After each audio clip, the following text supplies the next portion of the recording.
two of you, your very first steps into getting published. We know, if you were talking about your reasons for getting published, but how did you make the very first step in seeing your work in print? For me, I was very lucky. Well, so I went into graduate school, and I had written this long, kind of formless novel that nobody would ever have published ever, and I hadn't published a word in my life, except as an undergraduate in a literary magazine, the college literary magazine at Harvard, which is where I was studying, where I wrote about the first time I went to Russia. I was in Moscow, and I convinced this literary magazine called Glass, which means voice. They published contemporary Russian writing in English translation, and I convinced them that I should be their intern, even though they actually didn't want an intern and had nothing for me to do. So I used to go there, and everyone was like, "What are you even doing here?" So I wrote a piece about that, and then years later, some friends of mine started a small literary magazine in New York called N+1, and they asked me to write something similar to what I'd written about my non-intern, my kind of Gogolian, not like dead internship. And I ended up writing about, there had been a conference on the work of the Russian Soviet Jewish short story writer Isaac Babid, and it had been this extremely weird conference.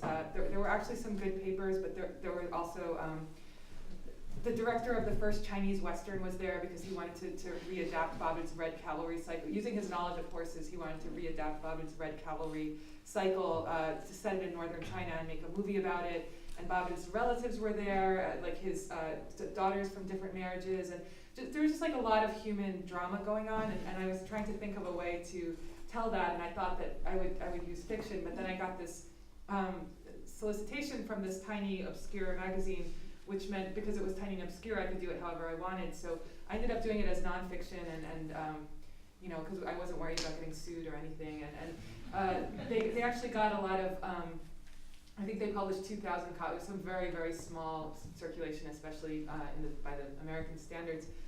But it attracted a lot of attention, and based on that, I got my first assignment for the New Yorker, and so it was very easy. I might as well have had a girlfriend hustling for that. Anyone hosted for you, Geoff? I guess, one of the classic image we have of the way you get going as a writer, you have this image of the sort of the Dostoevskian loner writing in the attic, sends off a novel that gets rejected, writes another, sends it off, which keeps going, and it gets accepted. But that's the kind of the myth, really. The typical way, I think, is that you actually start writing little things, articles and so forth, and you build up some kind of reputation for yourself. Within, publishers are always looking out for the sort of new writers and stuff. So I wrote a certain amount of book reviews, and then got approached by a publisher and wrote my first unbelievably boring book about John Berger. I'm not saying John Berger is boring, of course, he's great. My book was really really a sort of sub-academic kind of book. But the point I guess I would make is it was my problem. It wasn't so much getting published as the act of being published. And this first book was quite representative in that 2 days before I was meant to get copies of the book, the publisher went bankrupt. And then the publisher was eventually bought. But actually, so what it means is that this thing that you'd look forward to, this life-changing event, for me was just this awful, just this catastrophic disappointment.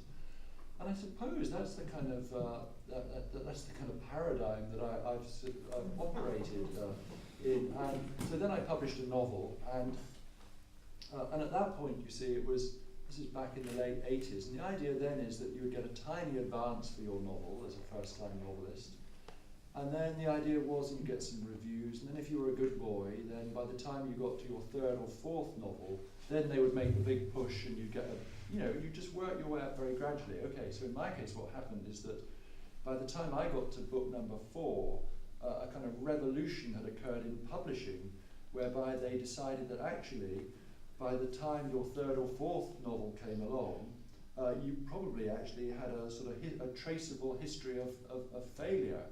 And so at that point they decided, I guess Sadie Smith is the representative figure here, you would then put all of your chips on a new talent, somebody who hasn't got any sort of, so it was just this awful thing for me that I'd gone from, I thought, my God, I'd gone from being a would-be to a has-been. I hadn't the intervening phase.